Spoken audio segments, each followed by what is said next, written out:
사무엘하 18장 9절에서 15절까지의 말씀입니다.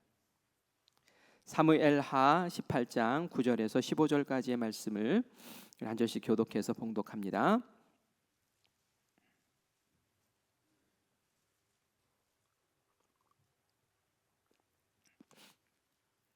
제가 먼저 읽습니다. 압살롬이 다윗의 부하들과 마주치니라. 압살롬이 노새를 탔는데 그 노새가 큰 상수리 나무 번성한 가지 아래로 지날 때에 압살롬의 머리가 그 상수리 나무에 걸림에 그가 공중과 그 땅 사이에 달리고 그가 탔던 노새는 그 아래로 빠져나간지라.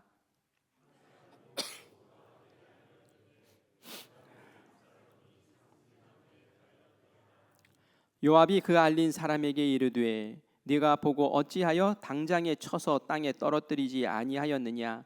내가 네게는 10개와 띠 하나를 주었으리라 하는지라.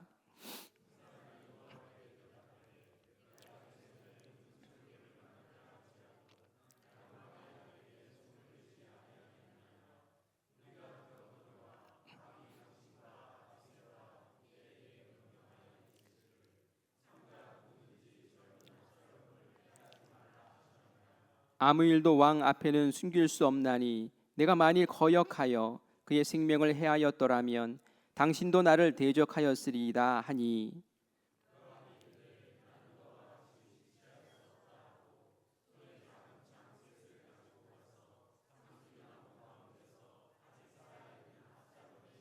함께 읽습니다. 요압의 무기를 든 청년 10명이 압살롬을 에워싸고 쳐 죽이니라. 아멘. 아멘. 오늘 금요 성령 집회에 나온 우리 사랑하는 성도님들 사랑하고 축복합니다. 오늘도 하나님께서 주시는 은혜의 말씀 붙잡고 하나님과 더 친밀해지는 복된 시간 되기를 바랍니다. 우리가 금요 성령 집회 때 계속 다윗의 이야기를 보고 있습니다. 저 다윗을 참 좋아해요. 그래서 올해 시작하면서 다시 말씀 앞에 기본으로 돌아갑시다라는 그러한 표를 정하면서 다윗의 말씀을 좀 봤으면 좋겠다 하는 생각이 들어서 금요 성령 집회 때 다윗의 이야기를 쭉 보고 있습니다. 그런데 이제 5월이면 다윗의 이야기가 이제 끝나요. 이제 또 다른 말씀을 이제 준비를 하고 있는데 이제 몇 번 남지 않은 이 다윗의 이야기를 통해서 우리가 다윗이 하나님과의 관계 속에서 우리에게 주시는 영적인 교훈들을 또 발견하고 우리도 다윗의 아름다운 모습을 또 배우기를 원합니다.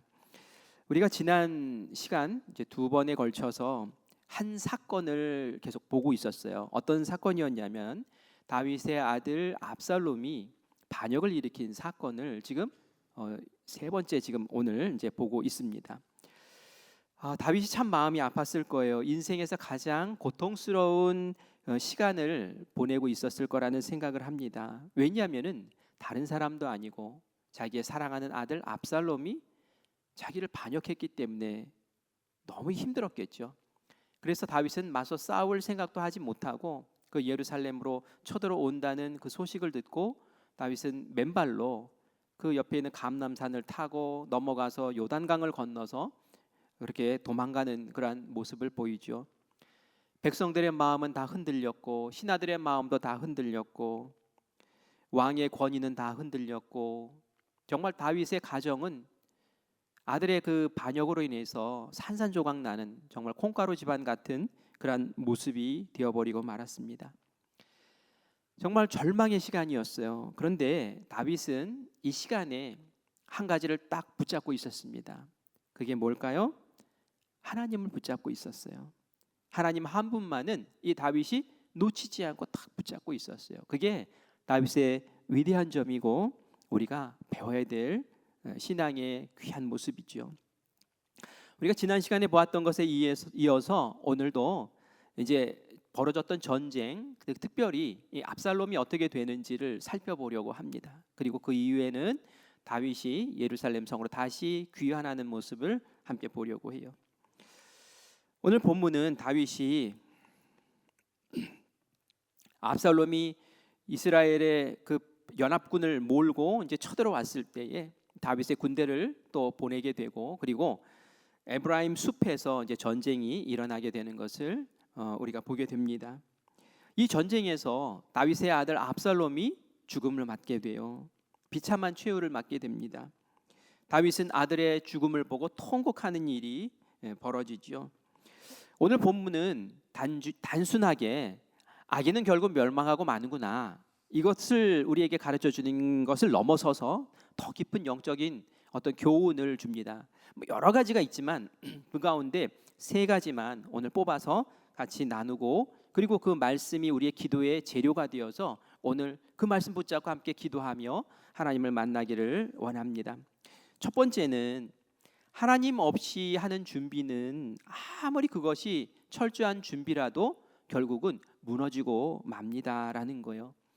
사상 누각이라는 말이 있죠. 모래 위에 아무리 멋진 건물을 지어도 그 모래의 기반이 약하기 때문에 결국은 무너지고 맙니다. 압살롬이 딱 그랬어요. 사실 압살롬이라는 그 아들은 굉장히 준비를 잘한, 정말 철저하게 준비한 사람이에요. 그는 왕의 아들의 신분을 가지고 있어요. 신분도 좋아요. 뛰어난 외모를 가졌어요. 압살롬 한번 보고 싶어요. 얼마나 잘생겼길래, 이야, 이게 꽃미남이구나, 그런 생각이 듭니다. 그리고 사람의 마음을 잘 이렇게 들어주고 그 마음을 싹 사로잡는 매력이 있었어요. 그래서 성문 옆에 있다가 왕에게 억울한 재판 받으러 오는 사람들 그 억울한 이야기 들어주고는, 아이고 내가 당신 같으면 그 왕 같으면 내가 금방 해결해 줄 텐데 하면서 다윗 왕을 싹 긁고, 그리고 자기의 그 마음을 이렇게 표현하면서 마음을 사로잡고, 아주 탁월했어요. 그리고 정치적으로도 아주 감각이 아주 좋았죠. 4년 동안 딱 반란 준비를 하는데 군대도 쫙 준비를 하고, 그 다윗 왕 밑에 있었던 그 정치 그 신하들 있잖아요. 다 포섭을 해가지고 자기 편 만들고, 다윗 왕의 그 오른팔과 같은 책사를 자기의 오른팔로 삼고 말이죠. 여론을 다 조성해 놓고, 정말 얼마나 철저하게 준비를 했는지, 이 압살롬이 이제는 됐다, 이제는 반란이다 하고 그냥 딱 선포하자마자 예루살렘 성을 피 한 방울 흘리지 않고 확 점령을 해버립니다. 다윗 왕이 꼼짝 못하고 도망을 가는 일이 벌어져요. 이 잘된 준비의 모습이 이렇게 파워가 있구나라는 것을 보여줍니다. 이에 비해서 다윗은 얼마나 준비가 안 됐습니까? 다 잃어버린 사람이 되어버렸어요. 왕궁에서 쫓겨나 아들에게 배신당해, 신하들의 충성도 다 흔들려, 백성들의 마음도 다 빼앗겨, 늙은 왕의 모습으로 맨발로 그냥 허겁지겁 도망가는 그 모습, 인간적으로 보면은 다윗 왕은 패배자요, 압살롬은 승리자로 그렇게 보입니다. 그런데 성경은 정반대의 결론을 우리에게 딱 보여줘요. 사무엘하 18장 7절과 8절 말씀을 같이 읽겠습니다. 같이 읽습니다. 거기서 이스라엘 백성이 다윗의 부하들에게 패함에 그날 그곳에서 전사자가 많아 2만 명에 이르렀고 그 땅에서 사면으로 퍼져 싸웠으므로 그날의 수풀에서 죽은 자가 칼에 죽은 자보다 많았더라. 아멘, 아멘. 이스라엘 백성들, 그 연합군이 다윗의 부하에게 엄청 많이 죽었어요. 패했어요. 2만 명이나 죽었다고 기록을 하고 있습니다. 압살롬의 군대가 이렇게 죽었다는 거예요. 그리고 또 이야기하기를 칼로 죽은 사람보다, 그러니까 맞서 싸워서 칼로 챙챙하다가 죽은 사람보다 수풀에서 죽은 사람이 더 많다는 거예요. 그 지형이 아주 돌짝도 많고 돌덩어리도 많고 또 뭐 웅덩이도 있고 늪지대도 있고 상수리 나무 숲이고, 그래서 대군을 몰고 가서 전쟁하기엔 참 좋지 않았다 그랬죠.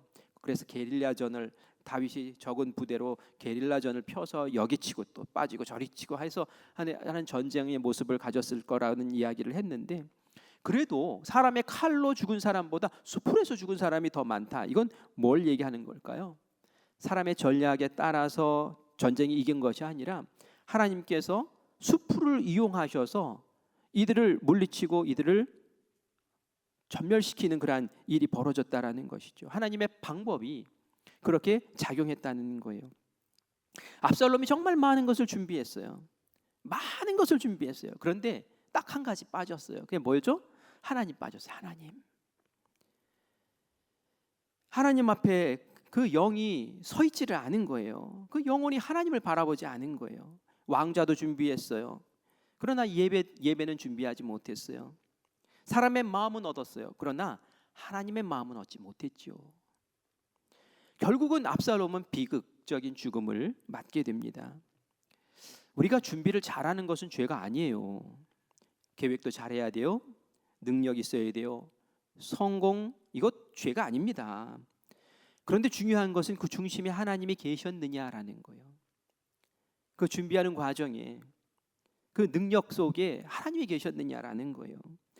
중심에 하나님이 계시지 않으면 우리가 막 쌓아 올린 것은 바벨탑과 같은 거예요. 창세기 보면 바벨탑 나오잖아요. 사람들이 서로 말도 잘 통하고 능력도 있고 지혜도 있으니까 야, 우리가 탑을 쌓자, 성을 만자. 그래서 우리 주변에 있는 이 지역으로 흩어지지 않도록, 그리고 우리의 이름을 높이자, 저 하늘까지 올라가 보자. 하나님께 도전을 하는 거예요.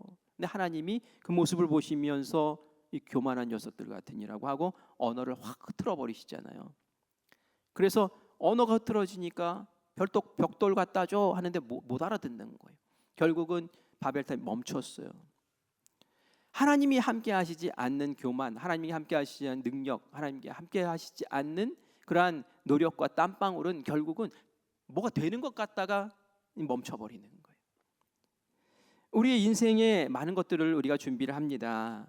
자녀의 미래를 준비해요. 직장을 준비해요. 또 건강을 준비해요. 사역을 준비해요. 그리고 노후는 또 어떻게 보낼까? 이제 노후를 또 준비를 하고 건강도 준비하고, 이거 다 필요한 것들이에요. 다 중요한 것들입니다. 그러나 정말 중요한 것을 빼먹으면 안 되죠. 이런 것들을 준비하면서 하나님과 친밀히, 하나님과 소통하며, 하나님과 동행하며, 하나님과 함께하는 그 자리를 우리가 정말 사모하며 준비하며 나아가야 될 줄 믿습니다. 그래서 오늘 이 밤에 함께 예배드리고 함께 기도하고 하는 이 시간이 너무 소중한 거예요. 저는 우리의 그 여러 가지 영성, 어떤 사역, 이런 것들 다 중요해요. 전도도 중요하고, 사역하는 것도 중요하고, 기도 다 중요해요. 그런데 정말 중요한 게 뭘까? 한번 생각해봤어요. 정말 중요한 게 뭘까? 그건 말이죠, 하나님과 친밀한 거예요. 하나님의 사랑 안에 친밀한 거. 하나님 날 사랑하는구나 느껴지고, 나도 하나님 사랑합니다, 하나님 생각하면 마음이 따뜻하고, 하나님과 교제하고 사랑의 관계 안에 있을 때에 그 다음 것들이 이루어지는 거예요. 압살롬에게는 그런 게 하나도 없었어요. 하나도 없었어요. 그러니 이 사상 누각 같은 것이라는 것이죠. 우리가 지금 뭔가를 준비할 때 그 준비의 과정에 하나님 함께 하시는지, 하나님께 여쭤봤는지, 그것들 꼭 묻고 그 길을 함께 걷는 우리가 되기를 간절히 축원합니다. 우리 김송아 집사님이 여기 안 계시네요. 김송아 집사님 얼마 전에 카페를 옮기셔서 이제 오픈을 하셨어요. 제가 방문을 했어요. 그랬더니 김송아 집사님이 그런 얘기를 하시더라고요. 사실은 목사님 강릉에 자리를 알아보고 계약도 하고 또 여기저기 이렇게 배치를 하고 막 이러려고 다 준비하고 다 그랬는데 하나님이 막으신 것 같아요.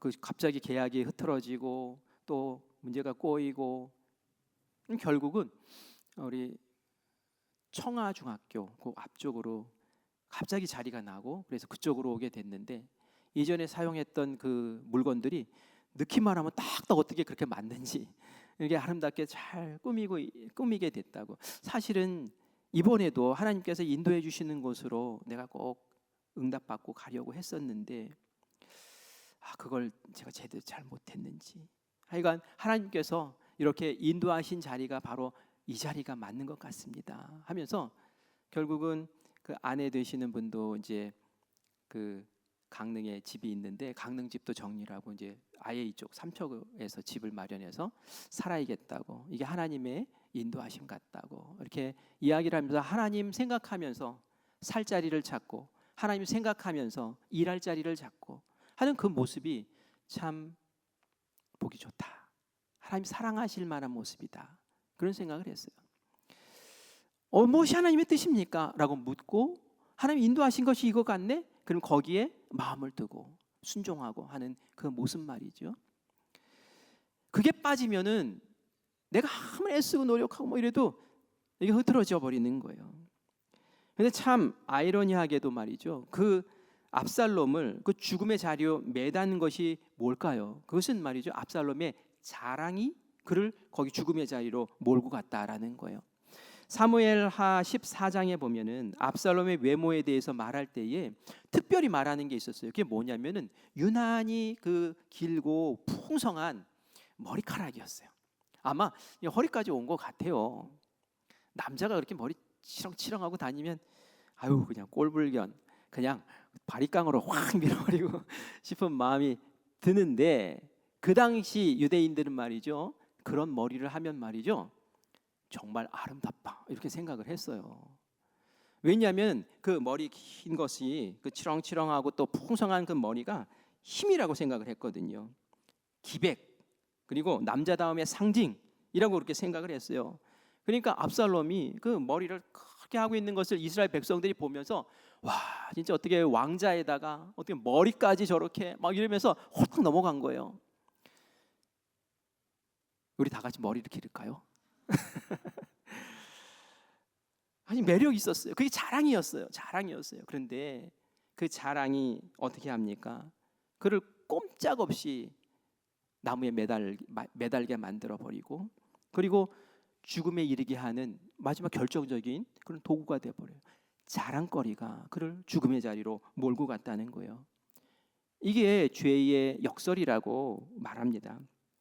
하나님께서는 악인의 자랑거리를 그냥 두지 아니하세요. 그걸로 수치의 멸망, 그런 도구로 사용하시는 것을 우리가 보게 됩니다. 그래서 하나님께 드려지지 않은 은사, 이것은 교만이 되기 쉽고, 하나님 없이 붙든 성공, 이것은 그 영혼을 죽음의 자리로 몰고 가는 그러한 악한 도구가 될 때가 있어요. 그렇다고 오해하시면 안 돼요. 우리가 가진 좋은 것들이 다 무익하고 다 악하고 그런 게 나쁘고 그런 게 아니라 하나님 우리에게 주신 선물들이에요. 재능도 주시고 물질도 주시고 지위도 주시고 경험도 주시고 영향력도 주시고 또 주시고 하는데, 그런데 이것을 누구를 위해 사용하느냐가 중요하다는 거예요. 하나님이 주셨으니 하나님께 드립니다 라고 하면 이것이 사명이 되는 것이고, 이것을 나를 위해서 사용하고 거기에 전전긍긍 매달리면 이것이 우상이 되어버리고 마는 거죠. 그래서 잠언 16장 18절에 우리 잘 아는 말씀입니다. 우리 같이 읽겠습니다. 시작. 교만은 패망의 선봉이요 거만한 자 마음은 넘어짐의 앞잡이라. 아멘.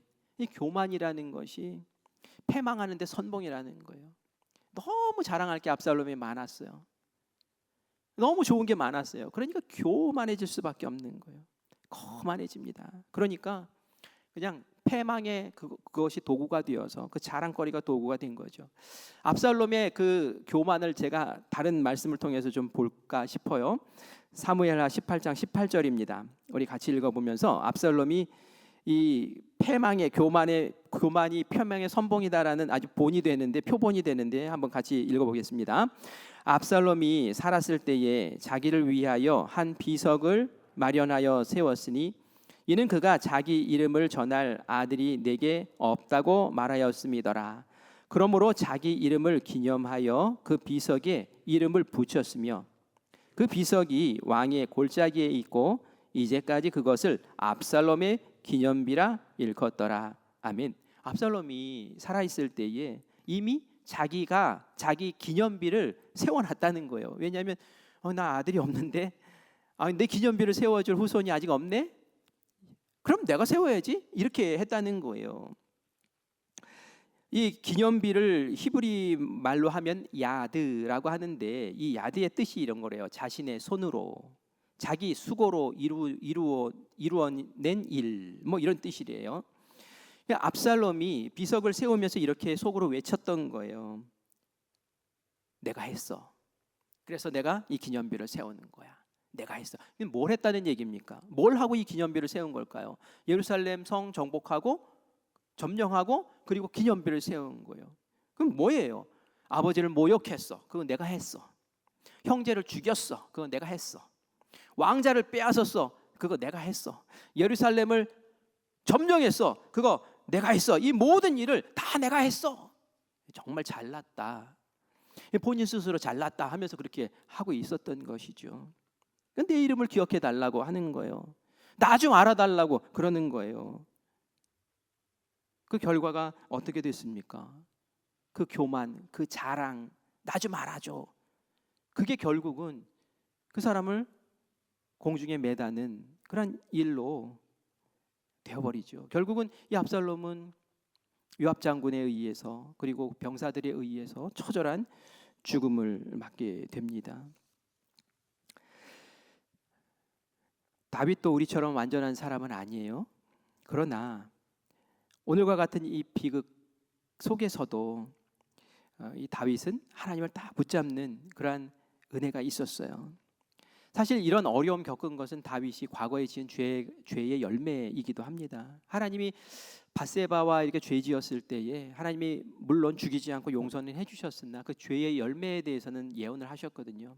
너희 집안에 칼이 멈추지 않을 것, 칼이 떠나지 않을 것이다 라고 했어요. 정말 그런 일이 벌어지죠. 암논이 죄짓고 다말이 성폭행당해서 고통받고 압살롬은 다윗 왕이 아무것도 안 하는 것을 보고 내가 죽여야지 하고 칼부림을 하고 지금은 반란을 일으키고 집안에서 막 그런 일들이 계속 벌어졌던 거예요. 다윗은 자신의 죄의 열매가 이렇게 나에게 뼈아프게 다가오는 거나라는 것을 알았지만 다윗과 압살롬의 결정적인 차이는 다른 것이 아니라 다윗은 죄를 지었을 때 다시 하나님께 갈 수 있는 그런 용기, 그걸 알았다는 거예요. 죄에 무너지지 않고 그렇다고 또 죄를 합리화하지도 않고 내가 죄 지었구나 라는 걸 알면은 바로 하나님께 달려가서 하나님 접니다, 하나님 잘못했습니다 하면서 나갈 수 있었어요. 그러나 압살롬은 그러지 않았어요. 죄 짓는 것 자기도 알면서 그 죄에 머물고 죄를 누리고 죄를 통해서 즐거워하고 죄를 통해서 영광 받으려고 하고, 그게 아주 다윗과 압살롬의 가장 극명한 차이였던 것이죠. 사랑하는 우리 성도 여러분, 신앙의 사람은 넘어질 수 있습니다. 신앙의 사람도 넘어져요. 믿음의 사람도 죄의 돌부리에 걸려서 넘어질 수 있어요. 그러나 오뚜기처럼 일어서서 하나님께 가야 돼요. 그게 다른 부분이에요. 그게 우리에게 주시는 첫 번째 영적 기도의 제목입니다. 우리가 이렇게 기도하셔야 돼요. 주님, 하나님 없는 준비, 그것에 내가 의지하지 않게 해주세요. 만약에 그런 의지하는 모습이 저에게 있었다면 하나님, 다윗이 즉시 죄를 깨닫고 돌아갔던 것처럼 저도 그렇게 하나님 앞에 돌아서게 해주세요. 하나님, 나에게 다른 사람이 얻은 그런 조건들, 좋은 환경들, 그런 거 없다고 저 좌절하지 말게 하시고, 다윗이 하나님만 딱 붙잡고 승리했던 것처럼 저도 하나님 딱 붙잡고 이 모든 역경, 조건 다 극복하고 주님 앞에 그렇게 바로 설 수 있도록 주여 도와주세요. 예배에서 승리하게 하시고 기도에서 승리하게 하시고 말씀에서 순종하게 하셔서 정말 주님과 친밀한 사랑의 관계 맺고 그 안에서 새 출발을 할 수 있는 제가 되게 해주세요 라고 기도하며 나아가는 우리가 되기를 간절히 바랍니다. 내 안에 압살롬의 그런 마음이 조금이라도 있다면 오늘 이 밤에 발견하고 제거하는 시간 되기를 바라요. 두 번째 영적 교훈은 하나님께 드려지는 자랑, 이것은 하나님께 드려지지 않는 자랑, 이것은 영광이 아니라 패망의 올무가 된다라는 겁니다. 사무엘하 18장 9절 말씀, 우리가 읽었던 말씀인데요. 같이 읽겠습니다. 압살롬이 다윗의 부하들과 마주치니라. 압살롬이 노새를 탔는데 그 노새가 큰 상수리 나무 번성한 가지 아래로 지날 때에 압살롬의 머리가 그 상수리 나무에 걸림에 그가 공중과 그 땅 사이에 달리고 그가 탔던 노새는 그 아래로 빠져나간지라. 아멘, 아멘. 왕이 되려던 사람이 아무 왕권도 행사하지 못하는 그러한 불쌍한 장면이 나옵니다. 제가 그림을 한번 그 AI에게 그려달라고 그랬어요. 그랬더니 저렇게 그려놨어요. 이제 상수리 나무 밑을 노새가 지나갑니다. 그런데 머리가 엄청 길잖아요. 머리가 탁 나무 가지에 걸렸어요. 손을 뻗어서 막 풀어보려고 해도 안 돼요. 그리고 이 노새가 그냥 빠져나가 버렸어요. 그러니까 그 머리채가 그냥 나무에 걸려가지고 대롱대롱 매달려 있는 거예요. 이 땅에서 내가 권세 높은 사람으로 군림하려 했는데 땅에 발도 못 딛고, 그렇다고 하늘 높이 올라가지도 못하고, 하늘과 땅 사이에서 아무것도 하지 못하는 그 중간에서 저기서 아둥바둥 그렇게 하고 있다라는 것이죠. 왕권을 상징하는 그 노새, 전쟁터인데 노새 타고 갔어요. 여러분, 노새를 무시하면 안 돼요. 노새도 굉장히 크고 노새도 좀 힘세고 아주 인내력이 있는 동물이에요. 그래서 옛날에는 왕이 노새를 타고 성에 입성하고 그랬어요. 예수님도 나귀 새끼를 타고 올라가셨잖아요. 그 왕의 모습을 유지하기 위해서 그러셨던 거예요. 이 노새가, 그 왕의 자리가, 왕의 왕권이 빠져나가 버렸어요. 그랬더니 뭐 본인의 그 자랑이었던 그것은 아무것도 아닌 것이 돼버리고 결국은 끔찍한 최후를 맞게 되죠. 결국은 돌무더기에 묻히는 그런 아주 비참한, 아주 망신스러운 죽음을 맞게 되는 모습을 봅니다. 그런데 이 모습이, 압살롬의 이 모습이 사실 사울의 모습에서도 발견되는 모습이기도 해요. 사울이 몇 번의 전쟁 통해서 승리를 하니까 그가 했던 것이 기념비 세우는 것이었어요. 기념비 세우는 것. 하나님의 영광을 자기가 가로채는 것이었어요. 내가 잘해서 승리했다 하면서 자기 이름으로 기념비를 세웠어요. 누가 이기게 하셨어요? 사실 하나님이 이기게 하셨는데 그거 잘 알면서도 몇 번 그거 이게 지나가고 백성들이 박수 쳐주니까 말이죠. 이거 자기가 한 줄 알아요. 자기 기념비를 이렇게 세워요. 그래서 말이죠. 이 성공하는 것도 굉장히 조심하셔야 돼요. 잘 되고 성공하고 잘 되고 성공하고 이러면 처음에는 하나님 의지했다가 내가 하나님 돼요. 내가 교주가 된단 말이에요. 그거 굉장히 무서운 거예요. 그래서 결국은 하나님의 명령을 안 들어요. 순종하지 않아요. 하나님의 영광을 가로채요, 자기가. 사울과 압살롬의 공통점이 바로 그거였어요. 압살롬도 자기 기념비 세웠죠. 사울도 자기 기념비 세우죠. 왜 이렇게 교만하고 왜 이렇게 하나님을 바라보지 못하는 걸까요? 이들의 공통점이 있어요. 뭐냐면은 고생을 안 해봤다는 거. 사울도 왕이 되기 전에 그냥 평범하게 있을 때 기름 붓고 바로 왕이 됐어요.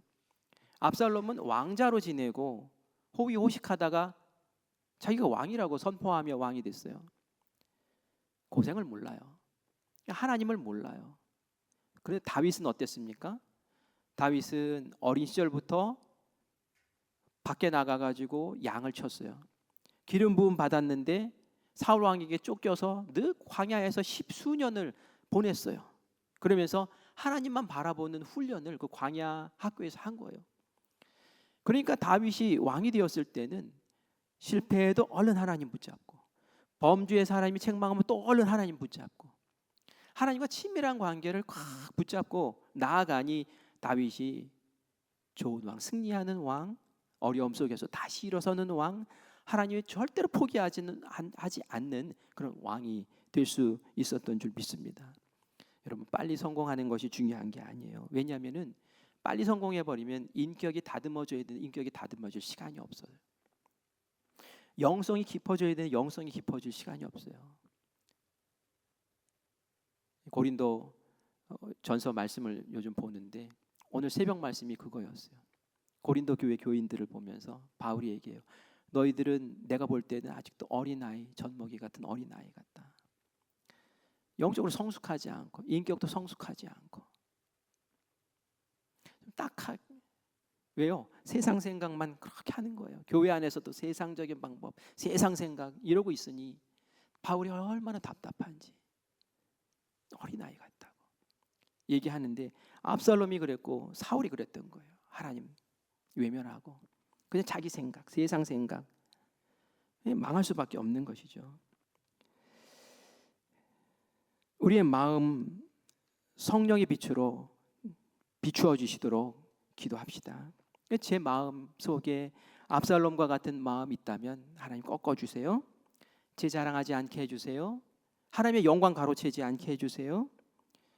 저에게 주신 은사, 저에게 주신 경험, 저에게 주신 성공, 이것은 나를 위한 재료가 아니라 하나님의 영광을 돌리기 위한 나에게 맡기신 도구인 줄 믿사오니 이것을 통해서 오직 하나님의 영광 드러내게 하시고 내가 하나님의 영광 드러낼 때 하나님 저도 제 마음 가운데 감사와 기쁨이 넘치게 해주세요 라고 기도할 때 그 사람이 정말 하나님께 쓰임받는 귀한 주님의 종인 줄 믿습니다.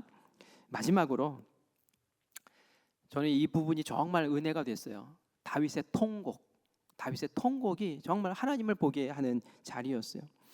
전쟁이 시작되기 전에 다윗이 이제 세 명의 그 장군들에게 부탁을 한 게 있었어요. 요압과 아비새와 이때라는 장군들에게 부탁을 했어요. 무슨 부탁을 했냐면 나를 위해서 젊은 압살롬을 너그러이 대우해 줘라라는 거였어요. 이게 뭐냐면은 다윗은 알았어요. 하나님이 이 전쟁 이기게 하실 거라는 거 알았어요. 압살롬이 어떤 사람인지 알잖아요. 다윗이 하나님이랑은 전혀 상관없이 지내는 아들이라는 거 알잖아요. 나는 하나님 도와주실 것 알고 이 전쟁은 숫자에 있는 것이 아니라 하나님 손에 있다라는 걸 다윗이 알았기 때문에 이 다윗이 전쟁에서 분명히 이길 걸 알았어요. 그러니까 이 장군들에게 미리 얘기한 거예요. 그 철부지 모르는 멋모르고 날뛰는 이 압살롬 분명히 잡힐 텐데 그때 너희들이 이 압살롬 제발 죽이지 말아라. 반역자 죽이는 게 맞지. 그러나 좀 죽이지 말고 붙잡아서 나에게 그냥 산채로 좀 데려왔으면 좋겠다 라고 그렇게 신신당부를 했어요. 그 장군들만 모아놓고 한 게 아니에요. 다른 병사들 다 있는 데서 그렇게 얘기를 했단 말이에요. 어떻게 보면 공사를 구별할 줄 모르는 그냥 철부지 어른 같아요. 그러나 그렇게 할 수밖에 없었던 것은 아들을 가진 아버지였기 때문에 그 사랑 때문에 그런 부탁을 했겠죠. 그런데 어떻게 했습니까? 대롱대롱 달려있는 모습을 병사가 봤어요. 그리고 나서 다윗의 말을 생각을 했어요. 다윗의 명령을 이거 죽이면 안 되지. 그래서 어떻게 했습니까? 요압 장군에게 갔어요. 이 요압 장군에게 가는 바람에 만약에 이때에게 갔으면 달라졌을 거예요. 이때는 충성스러운 사람이기 때문에 살려놨을 거예요. 근데 요압 장군에게 갔더니 이 요압 장군이 자기 멋대로 좀 하거든요. 다윗 왕의 말 잘 안 들어요. 그래서 요압 장군이 자기의 수하의 병사들을 이끌고 가가지고는 왜 안 죽이고 있었냐고 그러면서 그냥 자기가 들고 있던 단창으로 그 다윗의 심장을 다윗의 심장이 아니라 압살롬의 심장을 찔러서 바로 그 자리에 죽이죠. 그리고 무기 들었던 그 자기의 그 쫄병들이 그 난도질을 해가지고 결국은 이 압살롬을 거기서 죽여버립니다. 그리고 구덩이에 집어넣고 돌을 쌓아요. 이스라엘에서는 이 돌 쌓아 죽이는 것은 이건 완전 수치스러운 그런 죽음을 말하는 거예요. 그렇게 수치스럽게 만들어 버린 거죠. 다윗에게 전쟁에 승리했다는 소리 들려요. 다윗은 더 관심이 있었던 건 뭘까요? 전쟁에 승리하는 건 그냥 뻔한 거고 당연한 거고 이 압살롬이 어떻게 됐을까가 늘 그냥 불안했던 거예요. 안절부절하고 있는데 압살롬 죽었다는 소식 또 듣는 거예요. 마음이 찢어져요. 마음이 너무 아파요. 요압의 행동이 잘못된 건가요? 우리가 상식적으로 생각했을 때 요압의 행동은 굉장히 정의로운 행동이에요. 세상적인 논리로 보면 요압이 옳아요. 반역자는 죽여야죠. 괜히 남겨뒀다가 살려뒀다가 또 반역 일으키면 어떡하라고요. 그리고 다른 사람들이 보면 뭐라고 그러겠어요. 자기 아들이라고 저렇게 살려줘? 다른 사람이 반역했으면 저렇게 살려놓겠어? 이러면서 다윗의 그 공이 없는 모습을 보면서 얼마나 실망하겠어요. 요압이 그거 싹 정리를 해준 거죠. 근데 성경은 우리를 다윗 앞에 세웁니다. 요압 앞에 세우지를 않아요. 성경은 다윗이 오라라는 편으로 우리를 이끌어간단 말이에요. 왜 그럴까요? 그것이 하나님의 마음이기 때문에 그래요.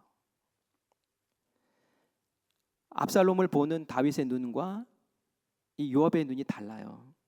요압은 압살롬을 볼 땐 반역자, 제거해야 될 위험 요소, 질서를 무너뜨린 나쁜 악당, 그러므로 제거되어야 될 사람, 당연히 죽어야 될 사람으로 봅니다. 그러나 다윗은 어떻게 봐요?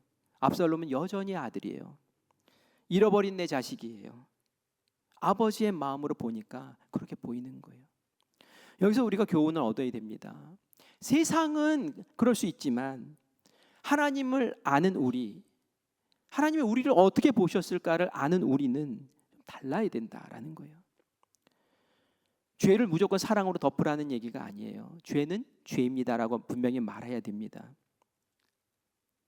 그러나 우리가 진리를 말하고 정의를 말하면서 눈물이 없으면 안 되고요. 긍휼의 마음을 놓치면은 요압처럼 된다는 거예요. 다윗의 마음이 무너졌습니다. 그리고 왕의 체면도 잃고 통곡을 합니다. 우리 사무엘하 18장 33절 말씀을 같이 읽겠습니다. 같이 읽습니다. 왕의 마음이 심히 아파 문 위층으로 올라가서 우니라. 그가 올라갈 때에 말하기를 내 아들 압살롬아 내 아들 압살롬아 차라리 내가 너를 대신하여 죽었다면 압살롬 내 아들아 하였더라. 아멘 아멘. 성문 위에 올라가서 다른 사람 다 보는 데서 이 왕의 체면도 다 내려놓고 그냥 통곡하면서 가슴을 치면서 내 아들 압살롬아 하면서 5번이나 이렇게 부르짖으면서 통곡하는 모습을 봅니다. 다윗에게는 이 압살롬이 반역자가 아닌 거예요. 다윗에게는 이 자기를 반역한, 자기를 죽이려 했던 이 사람이 원수가 아닌 거예요. 끝까지 내 아들인 거예요. 끝까지 내 아들. 이 모습에서 우리는 하나님의 마음, 아버지의 사랑을 다시 보게 되죠. 다윗의 통곡은 하나님 사랑 그 자체는 아니지만 하나님의 사랑을 희미하게 볼 수 있는 깨어진 거울과 같아요. 깨어진 거울은 온전하게 보여주지 못하지만 희미하게라도 보여주잖아요. 그 깨진 거울 너머에 우리를 사랑하시는 하나님의 사랑이 느껴진단 말이죠. 완전한 사랑. 그 완전한 사랑이 바로 십자가의 사랑이죠. 다윗은 부르짖었어요. 저 말씀에 보면 차라리 내가 너를 대신하여 죽었더라면 얼마나 좋았을까. 이게 부모의 마음이잖아요. 내가 너를 대신해서 아팠으면 좋겠다. 이게 부모의 마음이잖아요. 그런데 그렇게 할 수 있어요? 대신 죽을 수 없어요. 마음의 사랑은 그런데 능력은 그렇게 되지 않아요. 그런데 예수님은 어떻게 하셨어요? 하나님은 어떻게 하셨어요? 하나님의 마음은 그런데 진짜로 그렇게 하셨어요. 우리가 원수되고 우리가 죄의 종이 되어서 하나님 반역하고 그렇게 살아갈 때에도 너는 내 아들, 내가 지켜야 될 존재, 나는 너를 포기할 수 없어, 내가 너를 위하여 죽을 수 있다면 하고 예수님을 보내주셨고 예수님이 진짜 십자가에서 우리를 위해 죽으셨어요. 그리고 예수님의 죽으심으로 우리는 죽음의 자리에서 생명의 자리로 옮겨갔고 지금도 하나님은 우리를 의롭다 인정해 주시면서 우리와 함께 하시고 그 원수 같았던 우리를, 압살롬과 같았던 우리를 하나님의 가장 친밀한 아들, 딸로 삼으시고 오늘도 우리와 함께 대화하시고 우리를 이끌어 주시는 줄 믿습니다. 그래서 주님 앞에 감사해야 돼요. 사람을 하지 못하는 그 사랑을 하나님 아버지는 하셨습니다. 그 사랑을 입은 나도 공의와 정의를 외치지만 그 가운데 긍휼을 잃지 말게 하시고 내가 죄인 되었을 때 받았던 그 사랑을 그 마음의 눈으로 바라보게 하시고 품고 살아갈 수 있는 하나님의 자녀 되게 해주십시오 라고 고백하며 나아갈 때에 우리의 교회가 세상이 아닌 천국이 될 줄 믿습니다. 우리의 가정이 천국과 같은 가정 될 줄 믿습니다. 세속적인 가정이 아니란 말이죠. 그래서 오늘 이 말씀을 보면서 우리가 오늘 깨달았던 말씀, 도전받았던 말씀을 붙잡고 오늘 이 밤에 기도하면서 주님 앞에 더 친밀히 나가고 그 사랑이 이런 사랑입니다. 저희 압살롬과 같이 되지 말게 해주세요. 고백하면서 다시 한번 주님 앞에 친밀히 다가서는 우리 모두가 되기를 간절히 축원합니다. 우리 함께